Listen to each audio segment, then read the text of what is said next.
Hi everyone, welcome back to the Regenerative Business Podcast, and we might have some background music today. One of my neighbors or one of the families that we house on our property is playing some Hawaiian music while he is gardening. So I hear it drifting into my living room where you are with me. I think my mic is going to cut it out, but if it doesn't, enjoy. I'm enjoying it.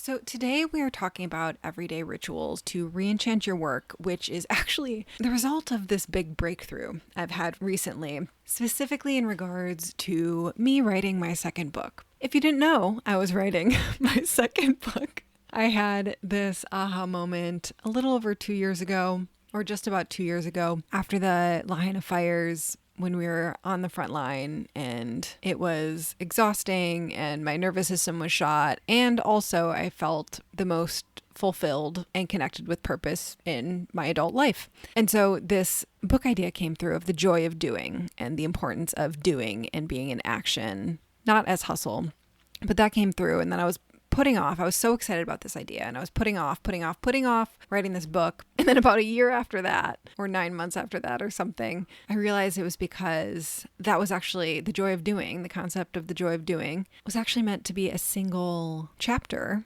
or part of a larger book, which is Radical Riches. And again, I got all inspired and did a bunch of writing for a couple weeks. And then I checked my notes, and it had been since March. It's November 2025 right now, and I hadn't written anything since March 2025. That's 8 months of no writing. Now, this wouldn't be a big deal if when I dug into it, it was like, actually, I don't want to write another book. But when I connect with me as a writer and the process of writing a book and that explorative journey that I go on in that process, it's the thing that I most want to do. When I'm ever presented with a question of like, oh, if money was no object and you could be doing anything with your time, I'm like, for me, it always comes back to I'm a writer and I want to be writing.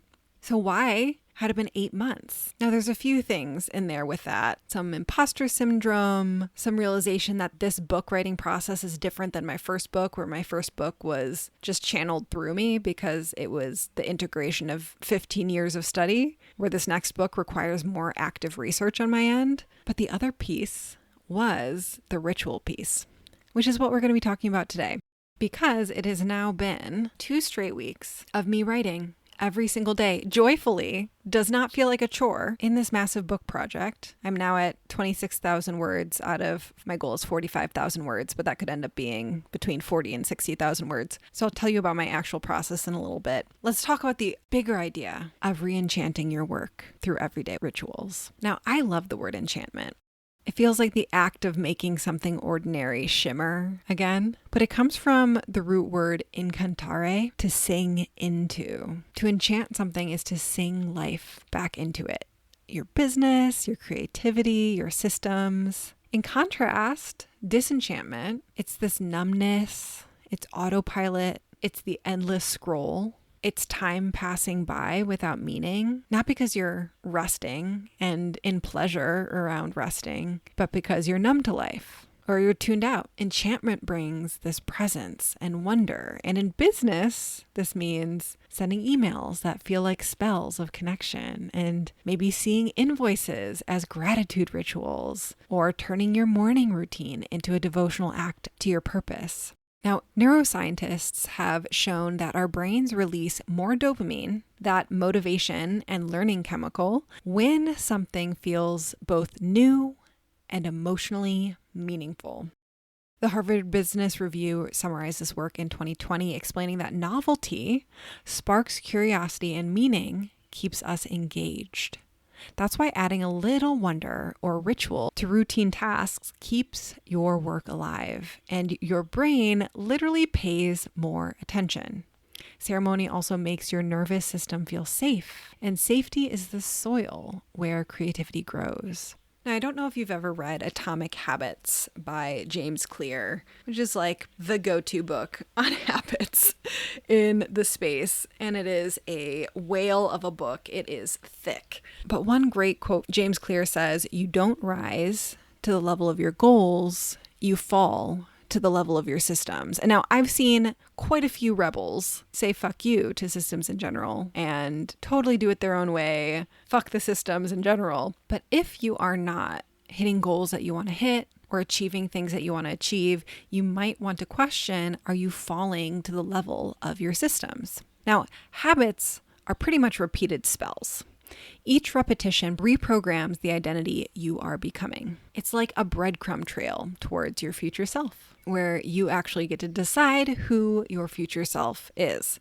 Now, the new ritual that I have found to be consistently writing every day was through the help of the energy worker that I've been working with for the last 2 years. She's been on my podcast twice now, Julia Elbain. I'll link to her episodes in the show notes. She did one on herbal support for entrepreneurs, and then we did a abundance activation on the pod. But we were talking about why the fuck I wasn't writing when I identify as a writer. I enjoy the process of writing, but I'm literally 8 months of no writing. Let's also note, I've been honestly taking a bit of a sabbatical in writing in general in my business. I have delegated out my Instagram, so someone on my team is repurposing other writing, other things I've written, and posting on Instagram for me. So this is like not just I'm writing a ton in my business, therefore I'm not writing my book. It's like, no, I'm not writing at all. So what we uncovered is there's 2 things we were looking for. Something I was already doing that I could habit stack, which is a concept from Atomic Habits, that book that we already mentioned, and also a state change, a positive state change.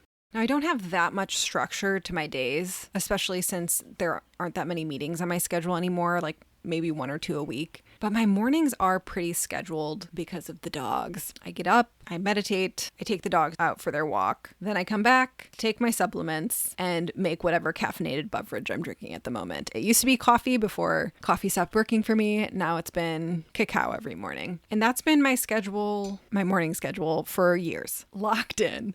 And so my new writing routine is I do all of that the exact same I'm already doing. But before I can take a sip of that cacao, I have to sit down at my computer and start writing. Then I can start drinking. Some additional things I have stacked in, which I remember from my first book, is my goal when I was writing my first book is just write 15 minutes. I can stop at that 15-minute mark. I'll often write more because I'm not done with a thought, but it's just such a short amount of time that I can commit to that. It's like people in the fitness space talking about, okay, all you have to do is put on your running shoes, or all you have to do is 1 push-up, and then you end up doing way more. Now, on top of that, I have a physical kitchen timer. It's this cute little green Art Deco kitchen timer that I have on my desk. I manually put it to my 15-minute mark and I start writing. Side note, if you've never heard of the Pomodoro technique or looked into that, definitely Google that. It absolutely works great for neurodiverse people, and having a physical timer is such a hack, in my opinion. So another piece with the 15-minute timer for me is my other objection around writing is like, oh my gosh, I have so much to do, or I have this urgent thing that has to be done, so I can't write, because writing can be this like multi-hour thing, but there's always time for 15 minutes. So some things you might want to pull from this, not to say that this should be your writing routine or you even want to have a habit around writing. Habit stacking is incredibly powerful. So attaching the new habit that you want to something that you already do makes it so you already remember it. Like for me, as someone with ADHD, I would not write for weeks or months and just not even think about it. Like I was like, oh yeah, I'm writing a book. Like it wouldn't even pass my mind. So connecting it with something I'm already doing every day, I won't forget it now. It's like, no, this is just a new part of the routine. Another thing that works really well for me, not everyone has to do this, but I know this is a common one, is it's better for me to do something every day versus just a few days a week. Along the same lines as what I already said, where if I do something every day, it's just a part of my routine. I don't have to think about it. It's not like a yes or no. Should I do it today or should I not do it today? It takes some of the resistance out of it by just deciding ahead of time, I do this thing every day. Maybe if I had a more structured routine outside of this, I could make it work in other ways. Like, oh, every Tuesday I take my child to soccer practice. So that's going to be the day that I do this habit I'm trying to form. So there's like almost like time-bound stuff. I just have a very fluid schedule, which makes me forget things. And now I already have this identity as a writer, especially now that I have a published book. I did identify as a writer before then, but it felt even more locked in after writing a book. But if there is an actual positive identity or new identity that you are battling with or doesn't fit quite right yet, you can think about this new ritual that you're creating as casting a tiny vote in that direction. So me sitting down with my cacao and my kitchen timer for 15 minutes a day, it's casting this tiny vote for my writer identity. And identity-based habits are the most magical kind because they transform who you are, not just what you do. They're the ones that stick the most and that are actually the most easy to commit to. If you have a health-based or movement-based habit that you're trying to commit, working side by stepping into the identity of I am a fit person or I am an athlete or whatever identity, the habit strengthens the identity, and you committing to the identity strengthens the habit. For me, that 15-minute timer isn't about productivity. It's about reminding myself I am a writer. I am someone who shows up for the muse. So 3 things I invite you to ask yourself to turn any habit into a ceremony is 1, what is the intention behind it? What is this why? What is the intention? Number 2, what's the anchor that reminds you? The cue, the ritual, the habit that you're stacking. Number 3, what's the reward that seals it in your body? A sensation, gratitude, joy, or for me, I reward myself with caffeine. In my example, my intention is I want to write another book. The idea of having a second book written and out in the world is this joyful, exciting idea. And also, I know that the journey of writing and the exploration of writing makes me feel most connected to my aliveness. The second one, the anchor, is that kitchen timer and no caffeine until I start writing. And the reward is the actual sip of caffeine affects my brain chemistry. And there's also the satisfaction of my word count racking up. I use a program called Scrivener, and you can set goals for what you write. So I have a goal for the entire document, so the entire book, and then there's a daily goal, and you can set them both and it tracks them both. Seeing the numbers stacking up, very satisfying for me. Okay, let's move on to 5 everyday rituals to re-enchant your work. You've probably heard me mention the regenerative business ecosystem, but what actually is it? RBE is my all-access membership for online entrepreneurs who want to build thriving, ethical, nervous system safe businesses, ones that feel as good to run as they look on paper. Inside, you'll get every single course, workshop, and template I've ever created, from copywriting Alchemy and drill-worthy offers to evergreen ecosystem and your root system. Everything's organized into clear learning pathways, so you'll always know exactly what to focus on next for your season of growth. And when you join, you'll get a personal onboarding audio from me, like a private welcome ritual where I help you identify your next right steps based on where you are in your business right now. But my absolute favorite part of RBE is the live calls. Every month we meet twice. One of those is always a Q&A call with me where I answer every question you asked. You'll get what you need every time. We also move through quarterly implementation cycles, themed seasons of focus, reflection, and growth, plus access to audio drops, a private podcast, and a vibrant community where collaborations, referrals, and real friendships happen. RBE isn't another hustle container. It is a living ecosystem built on rhythm, reciprocity, and regeneration.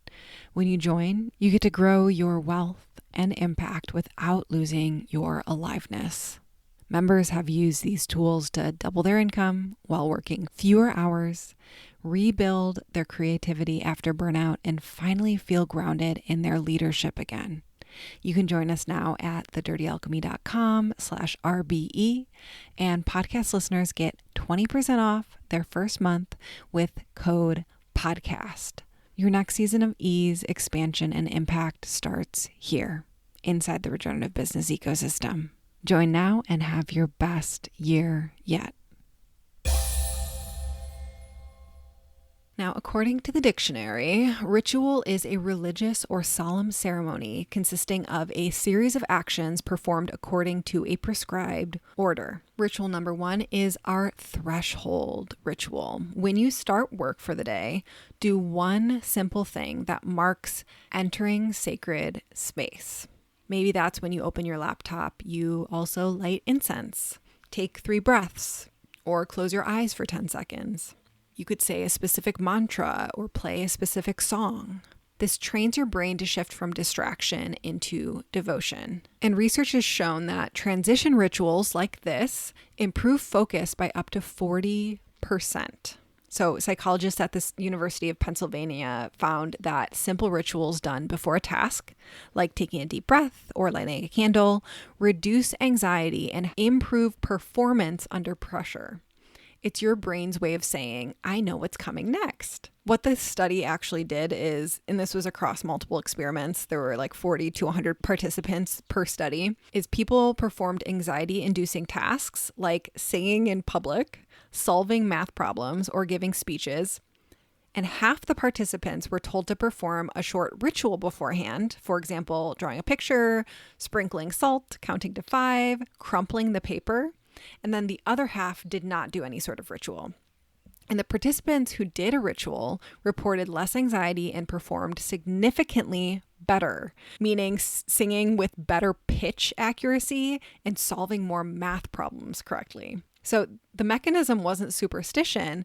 It was reduced physiological arousal and increased sense of control. Like, how cool is that? So our second ritual for re-enchanting your work is the gratitude transaction. Before sending or receiving money, pause and bless it. You could say something like, may this money circulate in ways that heal. And this reframes business as energy exchange instead of stress. Now, our third ritual is the creative spark timer. Now, this is about setting a short, finite time window, like 15 minutes, for creative work. Now, you can use a physical kitchen timer like I do, but this lowers resistance to starting. It increases follow through and it builds consistency over time. Now, if you are in my program, Copywriting Alchemy, this will sound familiar with our writing ritual to make you a faster writer. So this idea combines two key psychological mechanisms: behavioral activation. Your brain perceives a 15-minute session as low stakes, reducing the overwhelm that stops you from starting, especially for tasks with emotional resistance like writing. And the second piece is reward looping. Completing a small session provides a quick dopamine hit of satisfaction and achievement, reinforcing the habit. And over time, your brain associates the timer ritual with creative flow. That's probably why the Pomodoro technique works so well. Now, the muse loves consistency more than intensity. Regular, repeated creative acts rewire neural pathways for flow faster than sporadic bursts of high effort, because consistency lowers the cognitive activation energy required to begin. So your creative system kicks in more automatically. So BJ Fogg is a Stanford behavior scientist who wrote the book Tiny Habits in 2019. And the core finding was starting tiny is more effective than starting perfect. Small, emotionally satisfying wins create an upward spiral of success. His research and follow-up studies from his Stanford Behavior Design Lab shows that rewarding yourself for small wins, even micro actions like writing one sentence or setting a timer, increases the likelihood of habit continuation by around 60% compared to larger inconsistent efforts. That dopamine hit of completing a tiny creative ritual strengthens the neural habit loop. Over time, this transforms something that used to require motivation into a cue-based automatic behavior, like brushing your teeth. So our creative spark timer is your nervous system friendly portal into daily creative flow. It says to your brain, we're only doing this for 15 minutes. This is safe. This is doable. This is no pressure. And before you know it, you've often gone longer.